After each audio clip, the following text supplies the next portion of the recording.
वारो न अने होशियारन वारो न।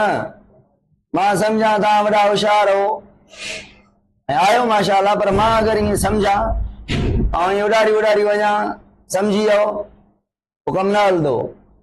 इन करे मां पोइ बि शक जे बुनियाद ते मां समझदो आहियां जेके वार वेठा आहिनि उनखे कुझु नथो अचे, तॾहिं मां टाइम वठंदो आहियां। हालांकि तव्हांखे अचे थो, घणो कुझु अचे थो, आवाज़ नथो अचे, ईअं त न चओ न, इहा ॻाल्हि त ग़लति कई अथव।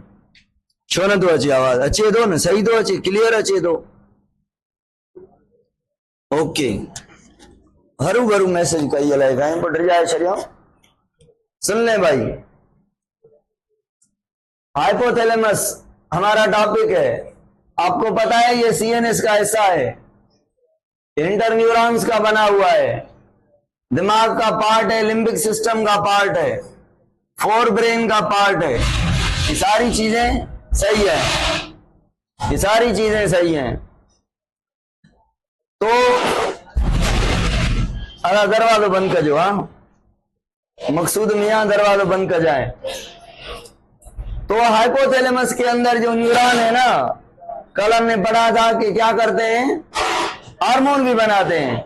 कल हमने ये भी पढ़ा था कि हाइपोथैलेमस ब्रेन के कौन से हिस्से से मैसेज लेता है, या कौन सा हिस्सा मैसेज को पहचान के हाइपोथैलेमस को देता है कि ये तुम्हारी ड्यूटी है।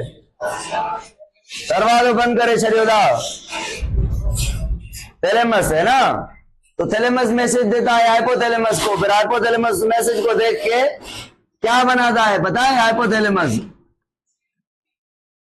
केमिकल बनाता है जिसका नाम है, और वो हार्मोन हाइपोथैलेमस से निकलते हैं, हाइपोथैलेमस के न्यूरॉन से बनते हैं।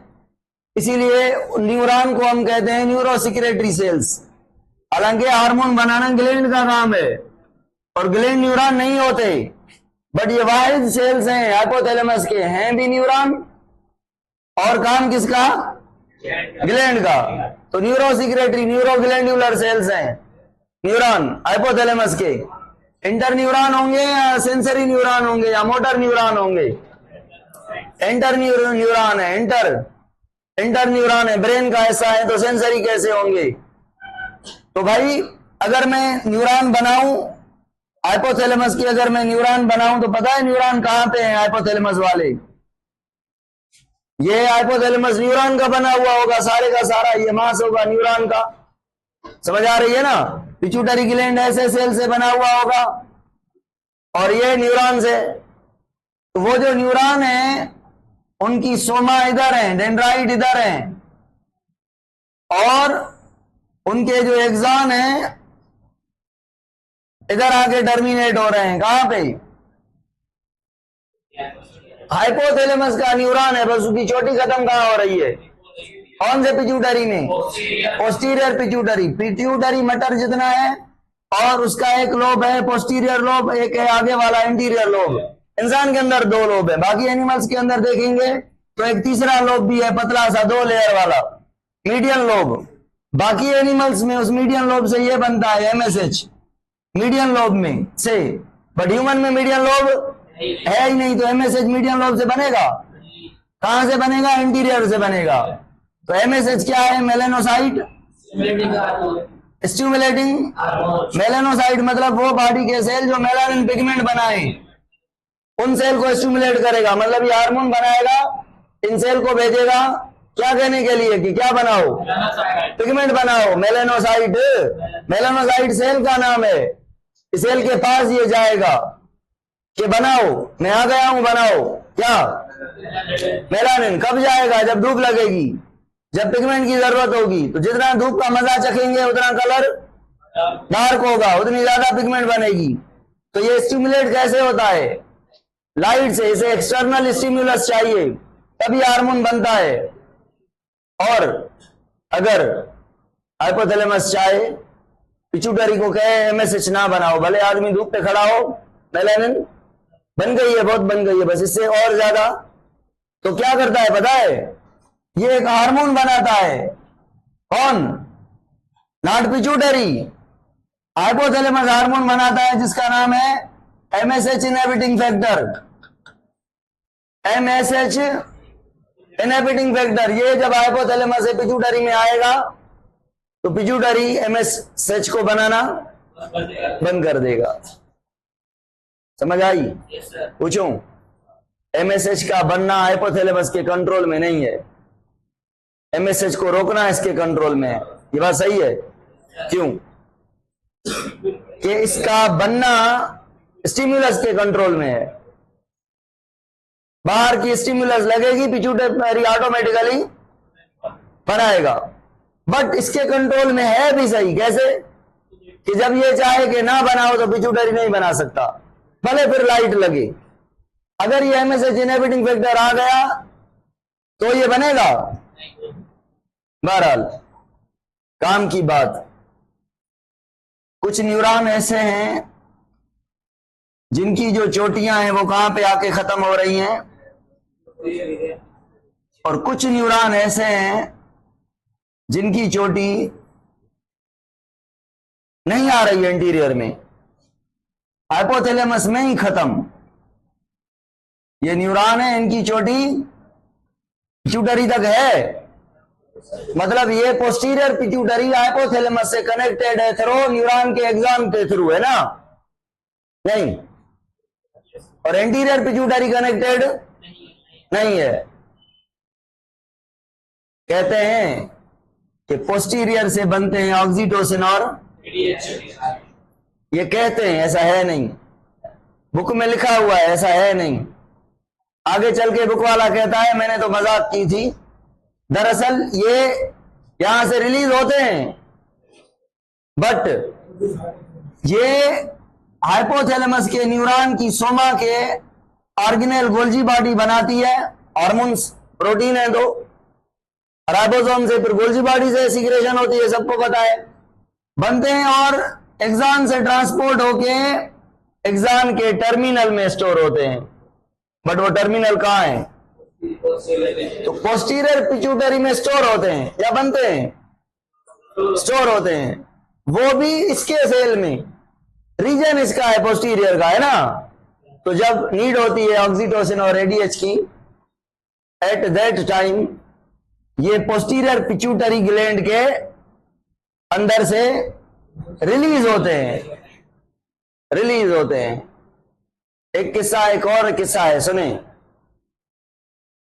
यहां से एक हार्मोन है, क्या नाम है इसका? Growth hormone, releasing hormone. मतलब ये कहेगा पिट्यूटरी को, जब ग्रोथ की नीड होगी तो किसको पता चलेगा, दिमाग को या पिट्यूटरी को? दिमाग को, पिट्यूटरी को नहीं। दिमाग पिट्यूटरी को कहेगा ग्रोथ वाला हार्मोन बना के भेजो फला जगह, वहां से शिकायत आई है, बोन कह रहे हैं हमारी यहां ग्रोथ नहीं हो रही, तो शिकायत बॉडी के पार्ट्स देंगे, ब्रेन को देंगे, हाइपोथैलेमस को, और हाइपोथैलेमस पिट्यूटरी को हुक्म देगा। हुक्म in the form of nerve impulse या in the form of hormone? Hormone. तो ये हाइपोथैलेमिक हार्मोन है, ये सारे ये हाइपोथैलेमस के हार्मोन है। ये हाइपोथैलेमस के हार्मोन आएंगे किसके पास? तो पिट्यूटरी हार्मोन प्रोड्यूस करेगा, जो हार्मोन आगे जाके काम करेंगे। ये क्या करवाएगा? ग्रोथ हार्मोन ग्रोथ कराएगा। कहां पे? जहां पे ग्रोथ होती है, कट लगाया तो वहां पे, नहीं तो मसल एंड बोन पे, नॉर्मल ग्रोथ एरियाज यही है। और अगर स्पर्म प्रोडक्शन या एग प्रोडक्शन करनी हो, स्पर्म की नीड है, तो मैसेज मिलेगा किसको? हाइपोथैलेमस को। स्पर्म नहीं बन रही भाई, या इतनी बननी चाहिए, या एग बनना चाहिए अभी, तो हाइपोथैलेमस पिट्यूटरी को कहता है एग बनाने के लिए, स्पर्म बनाने के लिए हार्मोन भेज दो। तो हाइपोथैलेमस क्या भेजता है इसको? मैसेज, इसका नाम है, जब ये जीएनआरएच भेजेगा तो यहां से, अगर यहां से गोनेडोट्रोफिन रिलीजिंग हार्मोन ना आए तो ऐसे फ्री में बिना कहे एलएच और एफएसएच आएंगे। तो पिट्यूटरी कंट्रोल करता है टेस्टिस को कि स्पर्म बनाओ, पर पिट्यूटरी के ऊपर भी कंट्रोल। तो भाई हाइपोथैलेमस कुछ हार्मोन भेज रहा है पिट्यूटरी को कि हार्मोन प्रोड्यूस करो, कभी कभी हार्मोन भेज रहा है कि हार्मोन प्रोड्यूस ना करो। जैसे सोमेटोस्टेटिन नाम का हार्मोन है, अगर हाइपोथैलेमस से आएगा तो पिट्यूटरी को सोमेटोस्टेटिन, सोमेटो मतलब somatic parts, bone and muscle, statin मतलब सप्रेस करना, मतलब ये ऐसा हार्मोन है जो इसके उल्टा है, अपोजिट है। ये कह रहा है ग्रोथ हार्मोन बनाओ, ये कह रहा है ग्रोथ हार्मोन को बंद करो। तो जब ग्रोथ की नीड पड़ेगी तो हाइपोथैलेमस से ये जाएगा पिट्यूटरी की, और पिट्यूटरी से ये प्रोड्यूस होगा और यहाँ पे ग्रोथ होगी। जब ग्रोथ नहीं करवानी, ग्रोथ को रोकना है, जब ग्रोथ हो गई है तो ग्रोथ हार्मोन बनाने के लिए ये रिलीज होगा या ग्रोथ हार्मोन को रोकने के लिए ये होगा।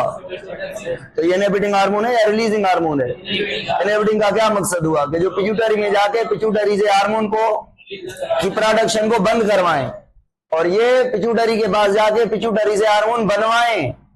तो एक हार्मोन होते हैं रिलीजिंग हार्मोन, दूसरे होते हैं, तो ये रिलीजिंग हार्मोन है, ये रिलीजिंग हार्मोन, ये रिलीजिंग हार्मोन, ये रिलीजिंग हार्मोन, और ये दोनों इनहिबिटिंग हार्मोन। इनहिबिटिंग हार्मोन का मतलब क्या हो गया, समझ गए सब? ओके। 25 साल उम्र हो गई, आदमी की हाइट बढ़ गई, अब हाइट को रोकना है, ग्रोथ को रोकना है। ग्रोथ हार्मोन रिलीजिंग हार्मोन बन रहा है तो ग्रोथ हार्मोन भी बन रहा था। कौन सा हार्मोन आएगा हाइपोथैलेमस से पिट्यूटरी के पास, जिसके बाद इसकी प्रोडक्शन। एक और बात बताऊं, ग्लूकागॉन सुना है? किसका हार्मोन है? पैंक्रियाज का। क्या करता है? शुगर बढ़ाता है, लिवर से शुगर को निकाल के ब्लड में भेजता है। जब ब्लड में बढ़ जाएगी तो सेल को कम मिलेगी, शुगर ज्यादा मिलेगी, ज्यादा मिलेगी। जब ग्रोथ हार्मोन ये प्रोड्यूस होगा तो ये भी होगा, है ना? जब ग्रोथ हार्मोन रिलीजिंग हार्मोन होगा हाइपोथैलेमस से तो पिट्यूटरी से। अब इस टाइम बताएं, इंसुलिन का होना जरूरी है या ग्लूकागॉन का होना जरूरी है? क्यों? कि ग्लूकागॉन ग्रोथ करने के लिए सेल्स को एनर्जी चाहिए ना, एनर्जी के लिए फूड चाहिए, और फूड है ग्लूकोज, और ग्लूकोज ग्लूकागॉन बनाता है। तो ग्रोथ हार्मोन एंड ग्लूकागॉन भाई भाई है, डायरेक्टली प्रोपोर्शनल है। समझ आ रही है? और इंसुलिन और ये भाई भाई है। समझ आ रही है? सोमेटोस्टेटिन जब आएगा, चलती फिरती ग्रोथ हो रही थी बड़ी तेजी से, सोमेटोस्टेटिन आ गया, ग्रोथ बंद या ग्लूकागॉन भी बंद, दोनों। और किसको बुलाएगा ये? ग्लूकागॉन को बंद करने के लिए इंसुलिन को कहेगा जरा इधर आओ, तुम्हारा और मेरा सेम दुश्मन ग्रोथ हार्मोन और ग्लूकागॉन, कहना नहीं मान रहे। समझ आ रही है ना? तो वो जब दोनों आएंगे दो चीजें हो जाएंगी, ग्रोथ भी रुक जाएगी और ग्लूकोज भी कम हो जाएगा, क्योंकि जहां ग्रोथ हो रही थी अब वहां पे खाना नहीं चाहिए, तो ग्लूकागॉन का होना जरूरी नहीं है। क्या मैं कहूं ग्लूकागॉन के होने से ग्रोथ हार्मोन को सपोर्ट मिलती है, ग्रोथ तेजी से करवा पाता है? क्या मैं कहूं सोमेटोस्टेटिन क्लियर अपोजिशन करता है ग्लूकागॉन की और ग्रोथ हार्मोन की? क्या मैं कहूं सोमेटोस्टेटिन के साथ इंसुलिन भी ग्लूकागॉन और ग्रोथ हार्मोन की अपोजिशन करता है? सही है। सुने भाई सुन ले भाई, एक हार्मोन क्लियर हो गया, ग्रोथ हार्मोन।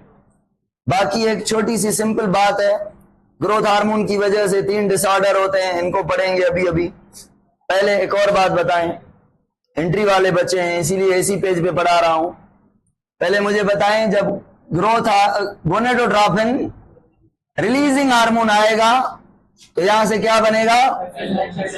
FSH और LH, मेल में भी फीमेल में भी सेम।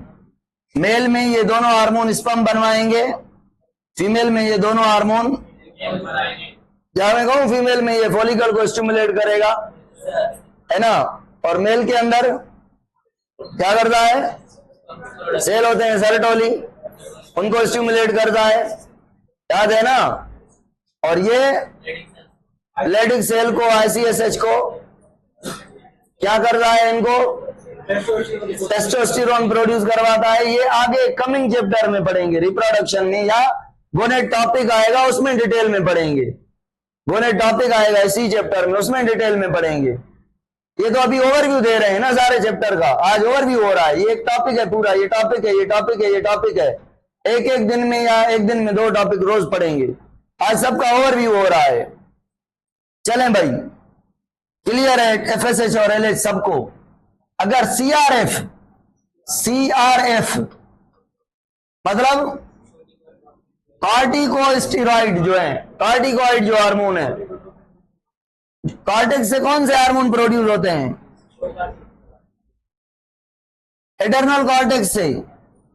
एडर्नल कॉर्टेक्स के पास ये हार्मोन जाएगा एसीटीएच, कहां से? पिट्यूटरी से। बट ये पिट्यूटरी से प्रोड्यूस कब होगा, कब जाएगा एडर्नल ग्लैंड के पास? जब सीआरएफ आएगा। तो सीआरएफ आएगा पिट्यूटरी के पास, तो पिट्यूटरी क्या प्रोड्यूस करेगा? ये वाला। सीआरएफ का फुल फॉर्म क्या है? कार्टिकोट्रोफिन। कार्टिकोट्रोफिन मतलब कॉर्टेक्स को कह रहा है हार्मोन पैदा करो। इसके कॉर्टेक्स को, ये हो गई किडनी, ये हो गया कॉर्टेक्स, ये हो गया कॉर्टेक्स। कॉर्टेक्स से हार्मोन बनते हैं 3। कौन से? एंड्रोजन, एल्डोस्टेरोन एंड, और इनको कहता रहा है कार्टिकोस्टेरॉइड हार्मोन ये। और ये कब प्रोड्यूस होंगे? जहां पे आएगा एसीटीएच। एसीटीएच किसका हार्मोन है? पिट्यूटरी ग्लैंड का है। ये कब आएगा? जब हाइपोथैलेमस से ये आएगा सीआरएफ, कार्टिकोट्रोफिन रिलीजिंग फैक्टर। मतलब ये कॉर्टेक्स से हार्मोन प्रोड्यूस करवाने के लिए पिट्यूटरी से हार्मोन प्रोड्यूस करेगा। मतलब पिट्यूटरी को कहेगा कि ऐसा हार्मोन प्रोड्यूस करो जो एटर्नल मेडुला को नहीं, कॉर्टेक्स को कहे कि हार्मोन बनाओ। तो ये बताएं, ये रिलीजिंग हार्मोन है हाइपोथैलेमस का या इनहिबिटिंग? कहां जाएगा हाइपोथैलेमस से? इंटीरियर पर। तो ये इंटीरियर से रिलीज होकर कहां जाएगा? ब्लड के थ्रू एटर्नल कॉर्टेक्स पर। और एटर्नल कॉर्टेक्स से ये तीनों पैदा होंगे। ये कहां जाएगा? शुगर देने। ये कहां जाएगा? किडनी में सोडियम बैलेंस करने। और इसका टेस्टोस्टेरोन जैसा है, मेल का वही काम है, फीमेल में इसका काम साइलेंट है। वापस आ जाएं, अगर हाइपोथैलेमस से टीआरएफ हार्मोन प्रोड्यूस हो जाए, थायरोट्रोफिन रिलीजिंग फैक्टर या टीआरएच भी कह सकते हैं, एक ही बात है, थायरोट्रोफिन रिलीजिंग फैक्टर। तो जब थायरोट्रोफिन रिलीजिंग फैक्टर प्रोड्यूस हो रहा है हाइपोथैलेमस से, टीआरएफ या टीआरएच आ रहा है कहां पे? पिट्यूटरी पे। पिट्यूटरी से क्या प्रोड्यूस हो रहा है? Thyroid stimulating hormone TSH. ये कहां से? पिट्यूटरी ग्लैंड से। और ये कहां से? कौन से पिट्यूटरी से? इंटीरियर पिट्यूटरी से। और जाएगा कहां पे? थायराइड पे। 3 हार्मोन प्रोड्यूस होते हैं। मेनली ये T3 T4 को स्टिमुलेट करता है, पर थायराइड कैल्सिटोनिन भी बनाता है। ये कहां जाएंगे? बॉडी के सेल्स के पास। किसके लिए? मेटाबॉलिज्म। अगर मेटाबॉलिज्म स्लो हो जाए, तेज करना है, तो ये सेल्स चुगली लगाएंगे ब्रेन को। ब्रेन कहेगा हाइपोथैलेमस को, हाइपोथैलेमस बनाएगा टीआरएफ, टीआरएफ आएगा पिट्यूटरी, पिट्यूटरी से टीएसएच, टीएसएच जाएगा थायराइड के बाद। थायराइड इज्जत से दोनों हार्मोन भेजेगा सेल की, और सेल में मेटाबॉलिज्म बढ़ जाएगा। कौन सा न्यूरॉन है जो मैसेज लेके गया? यहां से वापसी पे मोटर न्यूरॉन मैसेज लेकर आ रहा है या हार्मोन आ रहे हैं? यही तो केमिकल कोऑर्डिनेशन है। समझ आ रही है? केमिकल कोऑर्डिनेशन में न्यूरॉन इन्वॉल्व नहीं है। हाइपोथैलेमस के इंटर न्यूरॉन इन्वॉल्व नहीं है, थैलेमस के न्यूरॉन नहीं है इन्वॉल्व। सुन लें भाई, सोमेटोस्टेटिन की बात क्लियर हो गई। पीआईएफ हार्मोन का नाम है, प्रोलैक्टिन इनहिबिटिंग फैक्टर। जैसे एमएसएच पिट्यूटरी बनाता है और बंद कब करता है? जब एमएसएच को रोकने वाला हार्मोन ऊपर से आता है। ऐसे ही प्रोलैक्टिन बनाना किसका काम है? बट कब? जब ये हार्मोन ना हो। ये होता ही होता है, ये प्रेगनेंसी और नर्सिंग फीमेल में नहीं होता। Prolactin inhibiting factor pregnant women में और नर्सिंग वुमेन, मतलब जो बच्चे को दूध पिलाती हैं, उन फीमेल्स में ये हार्मोन नहीं होता। ये किसका हार्मोन है? हाइपोथैलेमस का। आता है किसके पास? पिट्यूटरी को कहता है प्रोलैक्टिन को ना बनाओ, है ना? तो जब ये होगा तो प्रोलैक्टिन बनेगा, क्योंकि ये इनहिबिटिंग है, प्रोलैक्टिन बनाने नहीं देगा। जब वुमेन प्रेगनेंसी में होती हैं या नर्सिंग में होती हैं, जब बच्चे को दूध पिलाती हैं, तो उनके अंदर मिल्क बनने की प्रॉपर्टी आ जाती है, तो प्रोलैक्टिन होना जरूरी है ना। तो प्रोलैक्टिन होता है, मतलब उसको रोकने वाला नहीं होता। समझ आ रही है? अगर मैं सवाल करूं 8 मंथ की प्रेगनेंसी में या 9th मंथ की प्रेगनेंसी में टेस्ट किया जाए या नर्सिंग वुमेन की टेस्ट की जाए ब्लड, तो उसके अंदर प्रोलैक्टिन मिलेगा या प्रोलैक्टिन इनहिबिटिंग फैक्टर मिलेगा? प्रोलैक्टिन मिलेगा, ये नहीं मिलेगा। क्या एक ही वुमेन में दोनों मिल सकते हैं? क्यों नहीं? ये होगा तो इसको रोकने वाला ये नहीं होगा, अगर ये होगा मतलब ये नहीं है। पीआईएफ नहीं होगा तब ये होगा, प्रोलैक्टिन होगा मतलब ये नहीं होगा। नहीं आ रही बात समझ? आ रही है।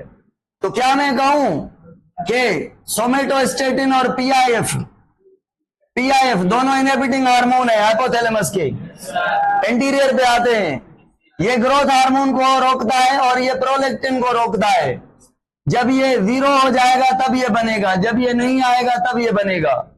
क्या ग्रोथ हार्मोन को एक और मैसेज का होना जरूरी है? ग्रोथ हार्मोन रिलीजिंग हार्मोन दोनों स्टिमुलस होने चाहिए, इसका ना होना और इसका होना तब बनेगा, हाँ या ना? बट इसके बनने के लिए इसका ना होना काफी है। ग्रोथ हार्मोन किसको प्रोड्यूस करवाएगा? GnRH किसको प्रोड्यूस करवाएगा?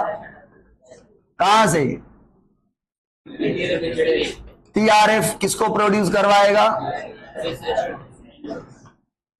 कहां जाएगा? कौन से हार्मोन प्रोड्यूस करेगा? ये क्या करवाएंगे? गेमेट बनवाएंगे, गेमेटोजेनेसिस। और CRF क्या करवाएगा? ACTH कहां जाएगा? एडर्नल कॉर्टेक्स कौन से 3 हार्मोन प्रोड्यूस करेगा? Glucocorticoid, mineralocorticoid and androgen. Cortisol, glucocorticoid, aldosterone, mineralocorticoid, androgen.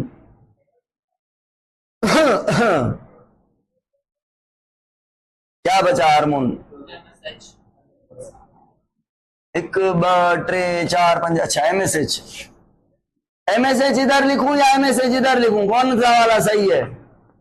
ये वाला सही है। ये MSH इनहिबिटिंग फैक्टर है, ये होगा तो ये नहीं होगा, जब ये नहीं होगा तो ये होगा। और ये आएगा कहां पे? मेलानोसाइट ओनली स्किन में है या और कहीं भी होते हैं? आंखों में, जहां जहां पे पिगमेंट बन रही है वहां मेलानोसाइट। चलें भाई, बात सुने। अगर एक छोटा बच्चा पैदा हुआ है, अभी पैदा हुआ है, 18 साल तक, 20 साल तक, 25 साल तक, उसके अंदर ग्रोथ हार्मोन की प्रोडक्शन लिमिट से ज्यादा है, इसकी हाइट 18 साल तक नॉर्मल हाइट बढ़ेगी या आलम चने जितना, अकनवाज जितना? देखा था ना, अकनवाज बहुत बड़ा हो जाएगा। इस बड़े स्ट्रक्चर को क्या कहेंगे? जिजाइंटिज्म का मतलब है हाइट का नॉर्मल होना या ज्यादा हो जाना? ज्यादा हो जाना। क्यों? Due to the over production of कब से कब तक? बर्थ से एडल्टहुड तक। और अगर बर्थ से ग्रोथ हार्मोन कम प्रोड्यूस हुआ है तो आदमी की हाइट नॉर्मल होगी या नॉर्मल से भी कम? द प्रोसेस, द आदमी is said to be as, the आदमी की condition is said to be as. और अगर ग्रोथ हार्मोन 18, 20, 25 साल तक नॉर्मल बना है तो आदमी की हाइट भी नॉर्मल। आपके अंदर अभी ग्रोथ हार्मोन नहीं बन रहा तो हाइट नहीं बढ़ेगी, मुझ में भी नहीं बन रहा तो मेरी हाइट भी और नहीं बढ़ेगी। बट अगर मुझ में, आप में, किसी में भी 20-25 साल की उम्र के बाद ग्रोथ हार्मोन अचानक बढ़ जाए, कब? 18 साल के बाद, 20 साल के बाद ग्रोथ हार्मोन बढ़ जाए, अब हाइट नहीं बढ़ेगी, क्योंकि जो एपीफाइशियल प्लेट होती है ना वो खत्म हो जाती है। ग्रोथ हार्मोन को कहती है तुम आए हो क्या ग्रोथ करवाने? मैंने तो ग्रोथ करना छोड़ दी भाई, छुट्टी हमारी। तो ग्रोथ हार्मोन कहता है अच्छा नहीं करोगी ग्रोथ, वो कहते हैं नहीं। तो ग्रोथ हार्मोन क्या करवाते हैं? बोन कुछ को जबरदस्ती दबाव देके ग्रोथ करवाते हैं, हाइट में नहीं, विड्थ में। बोन थिक हो जाते हैं, चंद बॉडी के सिलेक्टेड बोन, उनमें से ये बोन है चिन का, ये वाला और ये वाला, नोज का ये वाले बोन 5 किलो वाला हाथ हो जाएगा, 10 किलो वाला लोहार वाला। पैर ये बोन बढ़ जाते हैं। रिस्ट वाले भी कभी कभी। ऐसी स्ट्रक्चर को, ऐसे आदमी को कहते हैं क्या? एक्रोमेगेली और जिजांटिज्म में क्या फर्क है? तो दोनों ओवर प्रोडक्शन। एक बीमारी पढ़ाऊंगा, पता है किसकी वजह से? एक बीमारी पढ़ाऊंगा इसकी वजह से। इसका भी रोल है क्या करना? मेटाबॉलिज्म करवाना। तो अगर ग्रोथ हार्मोन एक सेल में आ जाए, एक सेल में कौन सा हार्मोन आ गया? ग्लूकागॉन नहीं आया, चले ग्लूकागॉन भी आ गया, T3 T4 नहीं आए। अब बताएं इस सेल की मेटाबॉलिज्म होगी? ग्रोथ नहीं कर पाएगा। तो T3 T4 also involve in the growth. Indirectly growth में इनका रोल है, क्योंकि मेटाबॉलिज्म चलेगा तो ग्रोथ होगी ना। समझ आ रही है? इसका मतलब है जब ग्रोथ होगी जहां पे, वहां पे ग्रोथ हार्मोन भी होगा, ये भी होगा और ये भी लाजमी है। अगर ये नहीं होंगे, ये नहीं होंगे कौन? T3 T4, तो ग्रोथ कम पड़ जाएगी। बट T3 T4 का पता है खोपड़ी की डेवलपमेंट में भी रोल है, दिमाग की डेवलपमेंट में भी T3 T4 का रोल है, मसल के डेवलपमेंट में भी रोल है T3 और T4 का, GIT की मूवमेंट के अंदर भी रोल है, स्केलेटल सिस्टम हड्डियों के बनने में भी रोल है, बड़े रोल है। कुल मिला के T3 T4 की कमी की वजह से आदमी का कद छोटा पड़ सकता है। अगर पैदा होने से T3 T4 कम बने, हाइपोथायराइडिज्म हो जाए, तो हाइट कम होगी, अकल क्यों कम होगी? क्योंकि हाइट और अकल बनाना T3 T4 का काम है, ग्रोथ हार्मोन का नहीं। हाँ, IQ अफेक्ट होगी। दो छोटे आदमी है, एक की IQ लेवल VIP है और एक की IQ लेवल कदम मस्त मलंग आदमी है, फुकरा आदमी है। बताएं, मस्त मलंग और जो छोटे कद वाला बट धमाका बड़ा वो आदमी, इन दोनों में से डॉर्फिज्म किसकी कंडीशन को कहेंगे? छोटी चीज बड़ा धमाका, अकल उतनी है, उससे भी ज्यादा है, मतलब इसको ग्रोथ हार्मोन की कमी है। ब्रेन इसका परफेक्ट है, पर जिसकी हाइट के साथ ब्रेन का मसला हो, अकल की कमी हो, उसके साथ ग्रोथ हार्मोन की कमी का मसला है या T3 T4 का, इसे कहेंगे क्रेटिनिज्म। क्रेटिनिज्म और डॉर्फिज्म में सिमिलरिटी कौन सी है? हाइट छोटी, फर्क कौन सा है?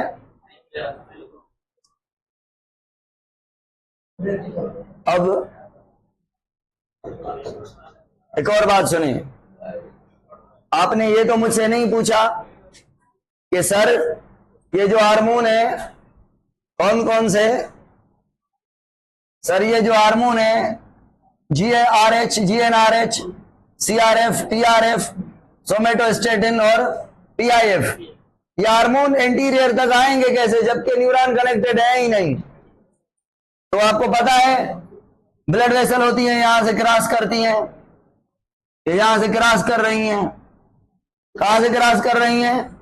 हाइपोथैलेमस से पिट्यूटरी से। तो हाइपोथैलेमस के जो न्यूरॉन है वो हार्मोन फेंक देते हैं किसमें? नदी में। नदी का नाम क्या है? Blood vessel. तो ब्लड वेसल एंटीरियर में आती हैं और एंटीरियर हार्मोन ले लेता है ब्लड वेसल से। समझ आ रही है? तो कौन सा? पिट्यूटरी डायरेक्ट कनेक्टेड है न्यूरॉन के थ्रू हाइपोथैलेमस के साथ।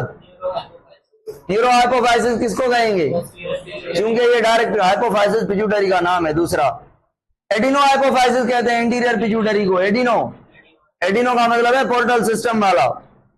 पोर्टल सिस्टम मतलब ब्लड वेसल, पोर्टल सिस्टम मतलब टपाली। इसके हार्मोन इस तक पहुंचाना, हाइपोथैलेमस के हार्मोन पिट्यूटरी तक पहुंचाना, न्यूरॉन के हार्मोन पिट्यूटरी तक पहुंचाना, बीच वाला third party blood vessel portal system करे तो ऐसे वाले लोब को हम कहते हैं एडिनो हाइपोफाइसिस। हाइपोफाइसिस मतलब पिट्यूटरी ग्लैंड, एडिनो मतलब पोर्टल सिस्टम वाला, न्यूरो हाइपोफाइसिस मतलब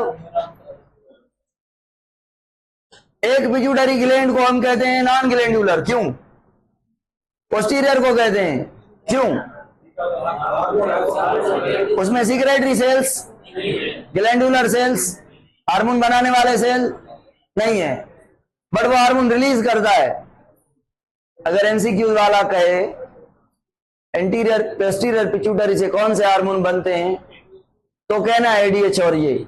अगर पूछे बनते हैं या नहीं, बोला नहीं भाई, अगर मतलब ऐसे नहीं कहेगा बनते हैं या नहीं, पूछेगा सिक्रेटरी है या नॉन सिक्रेटरी है, नॉन सिक्रेटरी। क्या पूछे प्रोड्यूस करता है या रिलीज करता है? अगर खुद बता दे कि ये प्रोड्यूस करता है 2 हार्मोन, फिर कहना है ठीक है, इस पागल को भी पता नहीं, हम भी बात को रहने देते हैं, ठीक है। उसको ये नहीं कहेंगे तुम्हारा सवाल गलत है। कभी कभी वो कहता है पोस्टीरियर पिट्यूटरी 2 हार्मोन बनाता है और वो उनमें से एक एडीएच है, दूसरा ऑक्सीटोसिन है, बताएं ऑक्सीटोसिन का काम कहाँ है?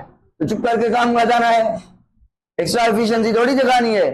क्वेश्चन मार्क लगा दें, यानी ये सवाल गलत है, मैंने नहीं किया, बोनस होगा। बोनस नहीं होगा बेटा, उसने खुद बताया है कि ये मैं ऐसा कह चुका हूं। गलत है तो भी सही है, सही है तो भी सही है, जो एग्जामिनर कहेगा वो सही है, आपने जवाब देना है बस।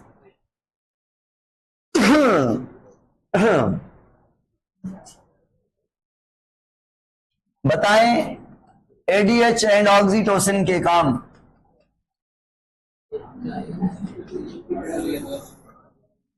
यार एडीएच का शक्की हो रहे हैं हम काम पढ़ते हुए, पढ़ना चाहिए। क्यों भाई? ये जब डिहाइड्रेशन होगी या मतलब मोशन हो जाएंगे, ज्यादा पसीना आ गया या पानी नहीं पिया, थर्स्ट लगी है बहुत, ब्लड प्रेशर कम हो गया, ब्लड प्रेशर कम हो गया, अब ये आएगा। कहां से आएगा? पिट्यूटरी से, पोस्टीरियर पिट्यूटरी से कहां पे जाएगा? किडनी के अंदर। कौन से पार्ट में? मेनली कलेक्टिंग डक्ट में। क्या करेगा? रीअब्जॉर्प्शन करेगा। किसकी करेगा? कहां देगा? वापस पानी किसको देगा? तो ब्लड का, ब्लड प्रेशर और ब्लड का पानी पूरा हो जाएगा, बस ये इसका काम है। सर्दियों में एडीएच की प्रोडक्शन कम हो जाती है, इनहिबिट हो जाता है, इसीलिए क्योंकि पसीना नहीं होता, क्योंकि डिहाइड्रेशन नहीं होती, तो एडीएच कहता है मेरी छुट्टी, इसीलिए यूरिन ज्यादा पास होता है। अगर मैं कहूं सर्दियों में ज्यादा यूरिन बन रहा है due to the absence of ADH, तो बात गलत है। सर्दियों में ना पसीना, ना डिहाइड्रेशन, ना एडीएच, ज्यादा यूरिन, हाइपोटोनिक यूरिन, ज्यादा पानी वाला यूरिन, डाइल्यूट यूरिन, ज्यादा पानी पिएंगे तो ज्यादा यूरिन, है ना। गर्मियों में ज्यादा पानी पिएंगे तो भी कम यूरिन, क्योंकि आधा पसीने में जाएगा, आधा यूरिन में जाएगा, यूरिन उतना नहीं बन पाएगा। एडीएच कहेगा यूरिन को, गर्मियों में एडीएच क्या कहता है यूरिन को? तुमने पानी नहीं निकालना है इतना, बॉडी ने पसीने के फॉर्म में निकालना है पानी। क्यों? किडनी पूछेगी क्यों? मैं क्यों ना निकालूं, 12 मंथ में तो पानी को निकालती हूं। एडीएच कहेगा समझा करो, टेम्परेचर रेगुलेशन भी कर रही है किडनी, हम खाली पानी निकाल रहे हैं, वो टेम्परेचर बैलेंस कर रही है। तो पसीने के फॉर्म में पानी निकलना, ये एक्सक्रीशन भी हो गई, थर्मोरेगुलेशन भी हो गई, एवापोरेशन भी हो गई।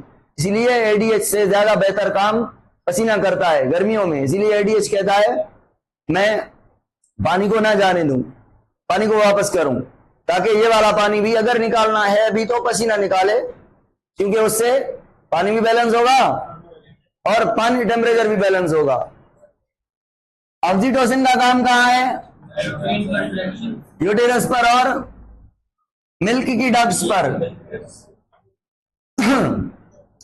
ऑक्सीटोसिन खुशी का हार्मोन है, हैप्पी हार्मोन है, और ऑक्सीटोसिन जो है यूटेरस के अंदर क्या करता है? यूटेरस के अंदर कॉन्ट्रैक्शन करवा के कौन से काम करता है? बच्चे की बर्थ करवाता है और प्लेसेंटा को रिमूव करवाता है। तो क्या मैं कहूं ये पॉजिटिव फीडबैक का एग्जांपल है? कैसे भाई? जैसे बच्चा तैयार होता है, 9 मंथ प्रेगनेंसी, 8 मंथ या 7 मंथ पूरे होते हैं, 8, 9, 7 मंथ कहूं या कहूं बच्चा पूरा डेवलप हो गया, इट में भी 7 मंथ में, इट में भी 9 मंथ में, इट में भी 10वें मंथ के भी दिन लग गए। बच्चा पूरा डेवलप हो जाता है ना तो हार्मोन प्रोड्यूस करता है। क्या वो हार्मोन बच्चे से बनता है। एसीटीएच कब बनता है पता है? तो कंप्लीट जब डेवलप होता है तो ये हार्मोन जाता है मां की ब्लड में, और ब्लड में जाके बच्चे को थोड़ी बहुत कॉन्ट्रैक्शन करवाता है। इसकी वजह से बच्चे का जो सर है वो जाके नीचे सर्वेक्स पे लगता है, यूटेरस के सर्वेक्स पे। एंट्री वाले बच्चे हैं, आपको सबको पता है कि मैं फिगर नहीं बना रहा। तो जैसे बच्चे का हेड लगता है जाके यूटेरस को तो ये स्टिमुलस होती है। तो हेड के लगने पे ऑक्सीटोसिन बनता है, और ऑक्सीटोसिन क्या करता है? यूटेरस को ऊपर से और धक्का देता है। यूटेरस को धक्का देता है मतलब कॉन्ट्रैक्शन करता है, मतलब धक्का बच्चे को आता है। तो बच्चा सर्वेक्स की और वेजिना की और नीचे जाता है। मतलब अगर 5वां मंथ चल रहा है और बच्चे का सर लग जाए सर्वेक्स में, तो सर्वेक्स को सही से बंद करना चाहिए ताकि प्रेगनेंसी होल्ड हो सके। अभी बच्चा बना ही नहीं। तो नेगेटिव फीडबैक ये है कि अगर बच्चा गिर रहा है तो उसको रोका जाए। बट बर्थ के टाइम में जब बच्चे का सर सर्वेक्स में लग रहा है, मतलब गिर रहा है, मतलब पैदा हो रहा है, तो उसको पीछे से धक्का दिया जा रहा है, जाओ भाई तुम्हारा टाइम, अभी जाओ, नई दुनिया में जाओ। तो स्टिमुलस कह रही है मैं जा रहा हूं, फीडबैक कह रहा है जाओ। तो जो चेंज आ रही है बच्चा कह रहा है मैं जा रहा हूं, पीछे से फीडबैक कौन सा मिल रहा है? जाओ, हम भी तुमको निकाल रहे हैं, जाओ। पॉजिटिव फीडबैक है। स्टिमुलस को पैरेलली इंक्रीज किया जा रहा है। तो तब तक यूटेरस कॉन्ट्रैक्ट करता रहेगा, बच्चे को धक्का देता रहेगा जब तक बच्चे की बर्थ के बाद भी प्लेसेंटा को भी निकालता है। प्लेसेंटा क्यों हो? बच्चे की अटैचमेंट के लिए होता है ना। तो बच्चे के बाद प्लेसेंटा का निकलना भी, अगर प्लेसेंटा निकल जाएगा खाली बचेगा यूटेरस और उसकी एंडोमेट्रियम बचेगी। वो भी कुछ दिनों तक वो ब्लीडिंग होती रहती है और तकरीबन 10-11 दिन एंडोमेट्रियम ब्लीड करता रहता है। फिर एंडोमेट्रियम ओरिजिनल बचता है जो असली है। फिर जो है अगले बच्चे के लिए तैयारी करता है। 40 दिनों के बाद अगला एग बनता है। ये वो सारा किस्सा शुरू होता है। मिल्क के अंदर बच्चा जब मिल्क को फीडिंग करना स्टार्ट करता है तो ऑक्सीटोसिन बनता है। मिल्क की जो डक्ट है उनको डायलेट करेगा, कंस्ट्रिक्ट करेगा, डायलेट करेगा ताकि मिल्क निकल जाए। मिल्क बनाने वाला ये है या निकालने वाला? रिलीज करता है मिल्क को। बनाने वाला कौन है? प्रोलैक्टिन। तो जैसे बच्चा फीड करता रहेगा, ऑक्सीटोसिन बच्चे की और जो ब्लड वेसल है, सॉरी पेपिलरी डक्ट है, मिल्क डक्ट को डायलेट कर के देगा ताकि मिल्क जल्दी से बच्चे को मिले। मिल्क का निकलना और ब्लड का निकलना ये चेंज है। ब्लड निकल रही है उसको रोक रहे हैं, और मिल्क निकल रहा है तो उसको निकाल रहे हैं। तो मिल्क के निकलने का जो फीडबैक है वो कौन सा है? क्यों पॉजिटिव है? चेंज को बढ़ाया जा रहा है। ब्लड का रुकना नेगेटिव है, ब्लड का रुकने के दौरान क्लॉट बनना पॉजिटिव है। ब्लड क्लॉटिंग पॉजिटिव है, ब्लड को ब्लीडिंग से रोकना ये नेगेटिव है। सुबह शाह पढ़ता दे, सुबह ने पढ़ता दे पहले टॉपिक केड़ो